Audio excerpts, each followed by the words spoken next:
ეს არის ცენტრალური ადგილი, ომონია, მაგრამ მე უფრო დავარქმევდი ქართველების თავშეყრის ადგილი.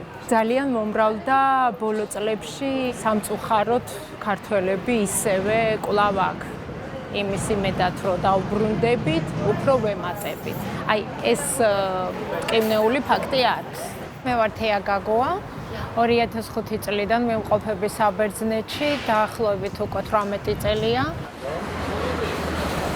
ძირითადად აქ მოდიან, აქ იკრიბებიან. ქართული ოფისები არის, რომელიც ემსახურება თანხის ტვირთის გადაზიდვაში, სახაჭაპურე, ქართული და ყველაფერი ქართული. ფაქტიურად ყველაფერი ქართულია. ესეც ქართული ოფისია. ესეც ქართული ოფისია.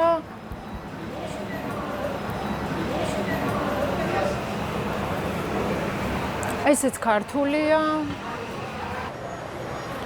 გამარჯობა, მე მეგონა ხალხი ყავდათ. ეს ეხა თანხას გაგზავნეთ, ხო და ჩვენი ინტერნეტი აქვს. ანუ სახელამდეც ვერით. სახელამდეც მოთმენა არ არის, აი რო გზავნი და არა, ვინც გაგზავნის ყველას აქვს. აქვე, სახში რომ მივიდეს, რომ დაჯდეს, არა. გზიდანვე გაგზავნიდან ცხელ-ცხელი. სახლამდე.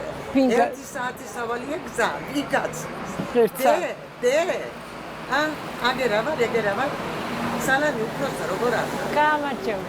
ჩემთან რა შემთხვევები იყო, იცი ოფისში ხომ მუშაობდი და აი გამოიპარებოდა, ფულს გადაგზავნიდა და ხო მძინავს და მე ავიღებ და აი რა, იცი როგორ აი მე ავიღებ და აი სინანული მე ხა გამოიქცა, გამოიპარა, ბებია დატოვა, უცებ ფული გადაგიგზავნა და ხო აი რო გავიხვიძებ და ვიძახდი, ეხა იქ მომყოფა, ეხა თან ბიჭის ხმა რომ ესმის რომ მეთქი. თუ იცოდა გამოგვიძება რას მირბოდა? ყოფილა. არ იცოდა, უცებ უნდა ფული შვილს და ეს ქალი რო გამოიქცა და გადაუგზავნა, იმას ეძინა და მე ავიღებ და ეს ქალი კიდე ცდილობდა რომ ძალიან ბევრი გზავნიდა დილით რო დაურეკა, შვილმა ისე გამოლანძღა, ისეთი უშველი სიტყვები. რას მაღვიძებო, არ გათენდებაო? ამ ქასტრამლები წამოვიდა და მე სიტუხურ მდგომარეობაში ჩავარდი. ვაიმე, რამდენს ვკითხულობ, იმდენი ყველას რაღაცა გველის. ჩვენ ვართ ფულის მეშოკები. ჩვენ დაკარგული გვაქვს უკვე სიტყვა მიასენჯერა ცხოვრებაში დაკარგულები. ყველაფერი 20 წელიწადი რომ ასე შვილიშვილის სუნს, გემოს, რა სჭამს, როგორა რა კომპიუტერით და ტელეფონით შეხვარება. ჩვენ ავართ საქართველოს მატარებელს მოწყვეტილი ვაგონები. კი. აქეთ გადმოვარდნით. სანამდე იქნება ასე და აღშველა უკრავს იქით საქართველოს აყვავდა და ეკონომიურად და მე აყვავებული საქართველოს არ მინახია. დაქცევამდე უკვე მისული თუ არა აყვავება და რასაც ცუდები უცებ რაც დრომა აყვავებულია საქართველოს მე მოვჭამე ჩემი ცხოვრება გავლიო რატომ მოჭამეთ? რამდენი წლის? აი 63 წლის ვარ 63 წლის ევროპელი ქალბატონი იტყვის რომ მოჭამა? არის ცხოვრება 63 წლის ევროპაში ასეთი ცხოვრება მოვჭამე ჩემმა პატარებმა იცხოვრო ბედნიერ საქართველოში მე ამას ხო ყოველდღიურ საღამოს უფას ჩემმა პატარებმა იცხოვრო ბედნიერ საქართველოში რამდენი წლის წინ წამოყვეთ? 2004 წელს ჩამოვედი შვილო დაბადების დღე ავტობუსში გადავიდა რასაც ვმუშაობ ნამდვილად რომ უგზავნი 6 სული მყავს ეკი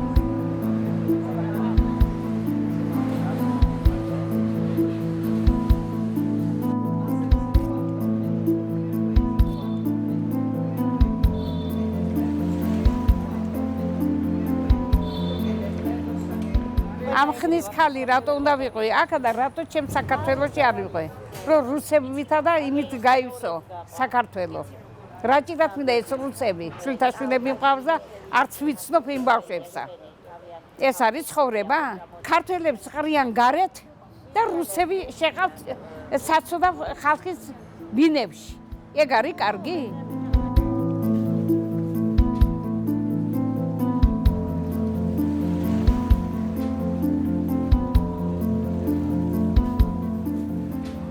ყველა მუშაობს სხვადასხვა უბნებში, სხვადასხვა რაიონებში. კვირა დღეს აქ არის პატარა საქართველო, პატარა თბილისი, პატარა დეზერტირების ბაზარი. 8 ქალი ერთდროულად მოვიდოდი წვიმა, ავიდარი, ტყე, კამერიანი ნავით გადმოვცურეთ. სიკვდილის ტოლფასი დაждდა აქ ჩამოსვლა ისე. ნამდვილად მე რჩივნა რომ ჩამოსულიყავი აქ ან სიკვდილი და ან ჩემს შვილებზე დახმარება. 5 შვილი მყავს, 5-ს ვეხმარები. ყველანაირი ხელშეწყობა არის აქ. ადამიანად გძნობ თავს.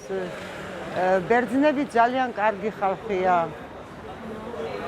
ურთიერთობაში. ან კითხო, რომელიმე ქუჩის სახელი რომ სად არისო, სანამ იმ ქუჩაზე არ მიგიყვანებენ, მანამდე ესე იგი არა, ძალიან თბილი ხალხია, ჩვენ ხარჯზეა საქართველო. ემიგრანტების ხარჯზეა ჯერჯერობით, ამას ვხედავ. და მე არ ვიცი, ღმერთმა ხნას რომ სიკეთისკენ წევიდეს.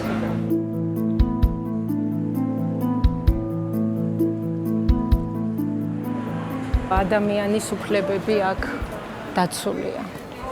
ეს ქვეყანა, რომელიც კარს უღებს, მარტო ეს ქვეყანა არა, ევროპას ზოგადად. უბრალოდ ამ ქვეყნიდან მერე გადადიან ევროპის დანარჩენ ქვეყანაში. ეს არის პირველი დამხვედრი, ანუ სირიელების, პაკისტანელების და მე ვთვლი, რომ ყველა ქართველი მადლობელი უნდა იყოს ამ ქვეყნის. მეც პირადად ძალიან დიდი მადლობელი ვარ, რომ ესე კარები გააღეს, სახლებში შეუშვეს, რომ ვაკეთებ შედარებას, რომ აი მე ჩემს სახლში ესე უცხო ჩამოვიდე სხვა ქვეყნიდან და ჩემი შვილი ვანდო, სახლი ვანდო, რა თქმა უნდა, ცუდებიც ხდება, ყაჩაღობები და ეს მილიციას როგორ ქონდა, იცი, თუ ცეპი ჩამოგლიჯეს, არის ქურთი ან აფრიკიდან ან ესე, თუ მაგალითად ყაჩაღობა უეჭველი ქართველია, თუ თქვათ ქურდობა, მოდი ალბანეთი და რა თქმა უნდა, ცუდიც არის და კარგიც არის, მაგრამ მაინც 90% მე ვფიქრობ, რომ მაინც მადლობლები არიან, იმიტომ რომ ფაქტიურად ჩვენზე დგას საქართველოს ბიუჯეტი.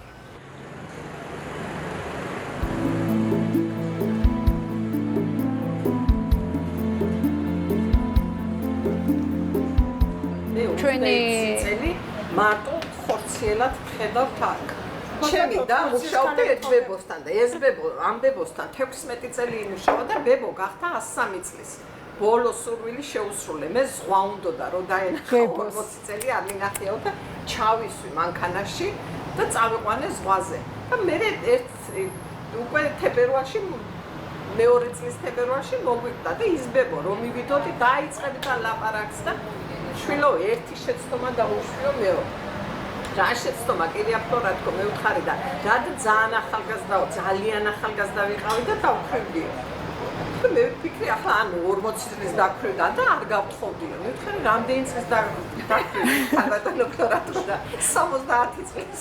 და ახალგაზრდა. ხო, იმიტომ რომ ეხა 80 ზევით არ ითვლება ხანში შესული. გამარჯობა. გამარჯობა. კარგად, აბა, ვისვახარებთ. ჩემშვილს. სახელი გვარი გითხარით ვისვახ. ლიკა ჭაბაშვილი. და მიგის წნორში. ძირითადად აქ მოდიან ემიგრანტები, ქართველები, აგზავნიან პროდუქტს, ტანსაცმელს, ადრე თანხის გზავნილები იყო კიდე, როდესაც არ იყო მაგალითად საშუალება არ იყო ბანკის მომსახურეობები. ზოგი თანხას გზავნის და ამბობს, რომ საქართველოშიც უკვე ყველაფერი იყიდება და რა უნდა გავგზავნო. მაგრამ ეცით რას დაუკვირდი? რო ყიდულობ, ფუთავ და გზავნი, თითქოს სიხარულია და გიმსუბუქებს და შენ გაქვს ერთი სული იქ როდის ჩავა, როდის გახსნიან, როდის გეტყვიან მადლობას და აი ეს მომენტიც არის. 2005 წელს ოქტომბერში ჩამოვედი, სამთვეში გარდაიცვალა მამა.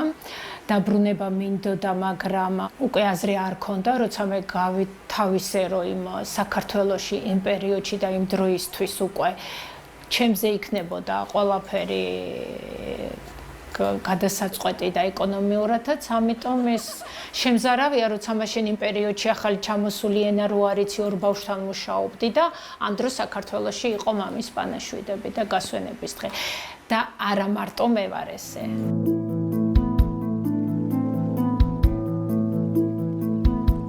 საბერძნეთმა ჩვენ კარი გაგვიღო.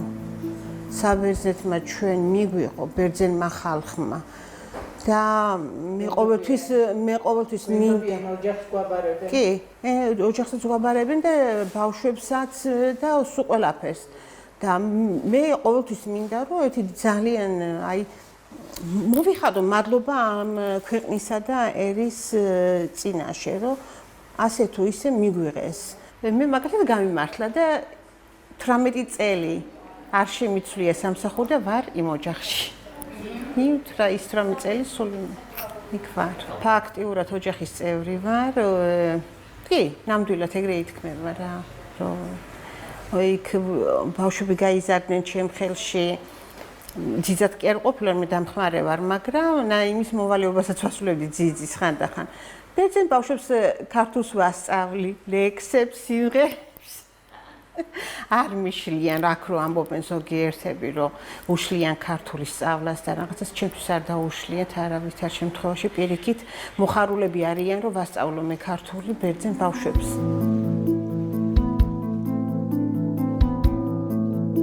ეკონომიკა ჩვენზე დგას, ემიგრანტებზე დგას. შეიძლება ადამიანურად იცხოვრო თურმე აქ. მაინც ადამიანის უფლებები აქ დაცულია. სულ ყველა ვინც მოდის, 2 წით მოდის. და ეს 2 წელი ესეთი დაუმთავრებელია. ყველი ემიგრანტებისთვის მეოთხე ეტაპი აღმოჩნდა. თითქო უკვე გადალახა კრიზისი. წარმატებასაც მიაღწია უცხოეთში. პატარა საქართველოც მოაწყო შემოგარენში. თითქო უნდა დადგეს ჟამი ხალისის, ბედნიერების და უცებ მოულოდნელად თავს იჩენს ახალი, უფრო ღრმა და შემზარავი ტკივილი.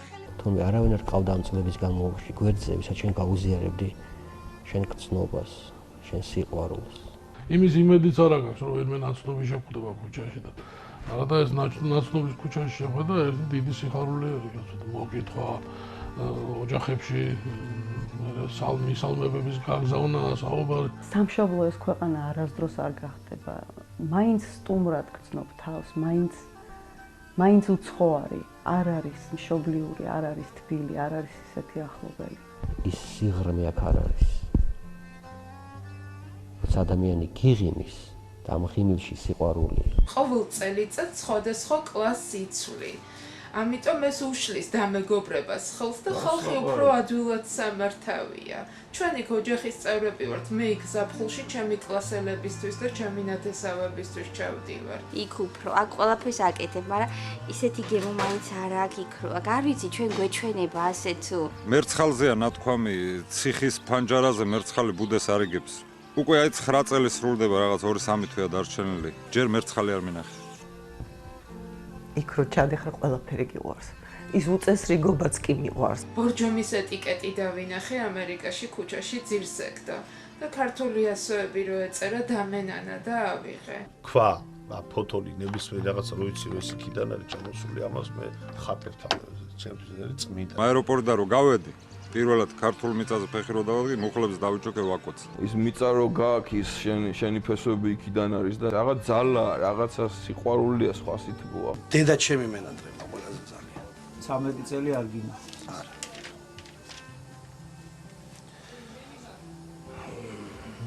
დავიცი, რა თქვა კიდე. არ უნახავთ შვილები, არ უნახავთ დედები, არ უნახავთ ოჯახის წევრები წლების განმავლობაში. ხდება საშინელი გაუცხოება. შეხვედრის მომენტში უკვე მათ საერთო ენა აღარ აქვთ, მათ არ აქვთ საერთო სალაპარაკო, მათ არ აქვთ საერთო აზრი, ის ძარღვი. ჩემი შვილი კი პატარაა ახლა ამჟამად, მაგრამ დედას ეძახის ყველას ჩემს გარდა. კივილი ის არის, რომ 13 წელზე მეტი არ მინახია ბავშვი და სიხარული კიდე ის არის მომავლის იმედი. რო შევხვდები. ძნელია, რო შეხედა უბრალოდ. ბრუნდები დავგებხედავ შენს ხრიალს. ბრუნდები დავგები ცივინ გამიღებს გარეს. ზარს დავრეგავ და შენი ხამაიც ხრიალებს ზარად. მამა მოვიდაო ჩქარა დედა ჩქარა. ზარს დავრეგავ და შენი ხამაიც კრიალებს ზარად მამა მოვიდა ოჩქარა დედა ჩეღარა ძალიან მინაკლება და ხშირად ვფიქრობ ხოლმე, როდის დაჯდება ის წუთი, რომ აეროპორტში მამაჩემს ჩავეხუტო ძალიან მაგრად და სულ ვიქნები ალბათ მამაჩემის გვერდით. იმ შეხვედრას გაუმარჯოს, იმ ზარის დარეკვას, იმ კარზე დაკაკუნებას შვილი რომ გაგიღებს. და რო უყურებ მართლა ეს არის თუ მეჩვენება. სიხარულს გული ვეღარიტებს, ვენაცვალე მელით დასრულს შესფაციათითებს. გაწარმოებული ჩვენ არ უნდა გავხდეთ ამ ქვეყანაზე. რასაც არ უნდა მივახციოთ ამ ცხოვრებაში. ჩვენ დავკარგეთ ის დაუბრუნებელი წლები. რასაც გვია ოჯახთან, ბავშვებთან, მშობლებთან ურთიერთობა. ეს არის ამერიკის წესი ცხოვრების ჭაობი, რომელიც გითხრევს ერთ წელს მეორე მიყვება და 14 წელი ხდება მეთქი აღნიშნული სექტემბერში. აქაურებ ყოველ დღე დაბრუნებაზე საუბრობენ, მაგრამ არავინ არ იცის ზუსტად როდის დაბრუნდებიან, როგორ დაბრუნდებიან. ზარდავრეგავდა შენი ხავაიც კრიალებს ზარად მსახიობი ხარ, ექიმი ხარ, დოქტორი, შენ იქ ხარ ჩვეულებრივი მუშა დაქირავებული, რომელმაც ის სამუშაო უნდა გააკეთო, რომელსაც გავალდებულობენ. თუ არ გააკეთებ, მაშინ მებრძანდი ბატონო, ეგ სხვებიც არიან და რიგში უნდა დადგერო სამსახური იშოუ. ამისათვის იქ ვინ ხარ, არავის არ აინტერესებს და ეს იყო ჩემთვის ყველაზე რთული, რომ მე მსახიობი ვიყავი და არა მარტო მე, იქ ჩემი მეგობრებიც არიან ჯერ კიდევ, რომლებიც თეატრიდან წავედით და იქ მუშაობდით არნიკებში, ზეთის ხილზე. 20 წელი ცხოვრობდი საბერძნეთში. ეს 20 წელი იყო ჩემთვის რაღაცა დაკარგული წლები. შეიძლება რაღაცა შევავსე, დავამატე ჩემს ცხოვრებას, აი რის გამოც წავედი, ეს იყო ის ხელფასი, რომელიც საქართველოში არიშოვებოდა და ამის გარეშე ცხოვრება ძალიან რთულია. წავედი 96-17 წლებში. მუშაობდი მესხეთის სახელმწიფო თეატრში, ვიყავი მსახიობი და მაშინ ჩვენი ხელფასები იყო ძალიან მცირე. საბერძნეთში რომ გავაჟღერეთ, რომ ჩვენი ხელფასი საქართველოში თვირი ხელფასი წარმოადგენდა 12 ლარს, იქ 12 ლარს დღეში ვიღებდით. ეს იყო სასაცილო. იქიდან ბრუნდებოდი, იქნებ დავრჩე საქართველოში, იქნებ ჩემი ადგილი სადმე მოინახოს, ან იქნებ რაღაცა შემომთავაზოს ჩემმა ქვეყანა უკეთესი, ვიდრე 12 ლარი. ეს არ ხდებოდა და ისევ ჩავბარგდებოდი და ისევ გაუდგებოდი უკან გზას. და ეს ხდებოდა 20 წელიწადი. რომ გადავწყვიტე საბოლოოდ წამოსულიყავი საბერძნეთიდან და ჩავალაგე ჩემი ბარგი და წერტილი დაუსვი საბერძნეთს, რომ მე აქ აღარ დავბრუნდებოდი. ყველას ძალიან გაუკვირდა. გაუკვირდათ ბერძნებსაც, გაუკვირდათ ჩემს მეგობრებსაც, ჩემს ქართველებსაც, რომ 20 წელი არ არის ის პერიოდი, რომ შენ ჩახვიდე საქართველოში და საქართველოში ააწყო ცხოვრება. არავის აღარ არ ჭირდები, აღარ ახსოვხარ, ან შენი ადგილი აღარ არის. მე ვცდილობდი, რომ თუნდაც ბათუმის თეატრში დამეწყო მუშაობა, მაგრამ აღმოჩნდა ისე, რომ თითქოს ჩემი ადგილი უკვე აღარ არის. ამან მე ძალიან დამთრგუნა, რომ თითქოს ჩემ ადგილს ვეღარ პოულობდი, აი სადაც მივიდოდი, იქ ჩემი ადგილი აღარ იყო, იქ მე აღარ მიცნობდნენ, იქ მე აღარ ვახსოვდი. და მინდოდა რომ ყოფილიყავი რაღაცაში ჩართული, თუნდაც ჩემს თეატრში, მესხეთში, მაგრამ აი იქაც აღარ იყო ჩემი ადგილი. მე ესე ვიგრძენი. და მაინც ვიფიქრებ, რომ ბათუმში დავიწყებ ახალ ცხოვრებას. სამსახური რომ ვერსად ვერ ვნახე. გადავწყვიტე, რომ მოდი, ჩემი ბერძნული რომ არ დავიწყებოდა. გადავწყვიტე, რომ მეკეთებინა რაღაცა ბერძნულთან დაკავშირებით. გადავწყვიტე იმ ზაფხულს, რომ დავბრუნდი, მივსულიყავი ტურიზმის დეპარტამენტში, სადაც იწყებოდა ტრენინგები გიდის სპეციალობით, რომელიც ძალიან მომეწონა და ძალიან გამიხარდა და ჩავეწერე როგორც ბერძნულ ენოვანი გიდი. გავიარე ტრენინგები და ეს ძალიან წამადგა იმაში, რომ დღეს მე უკვე გიდ კოორდინატორი გახლავართ. მე იქ აღარ დავბრუნდები. მე შემიძლია დღესაც დაბრუნდა, იმიტომ რომ მე საბუთით ვარ ჩამოსული, იქ ცხოვრების უფლებით ვარ ჩამოსული, მე დღესაც შემიძლია გავიდე საზღვარზე და შემოვიდე. იგივე სამსახური ვნახო იქ, მაგრამ მე სურვილი აღარ მაქვს. მხოლოდ და მხოლოდ წავიდოდი საბერძნეთში დასასვენებლად და არასამუშაოდ. ნამდვილად.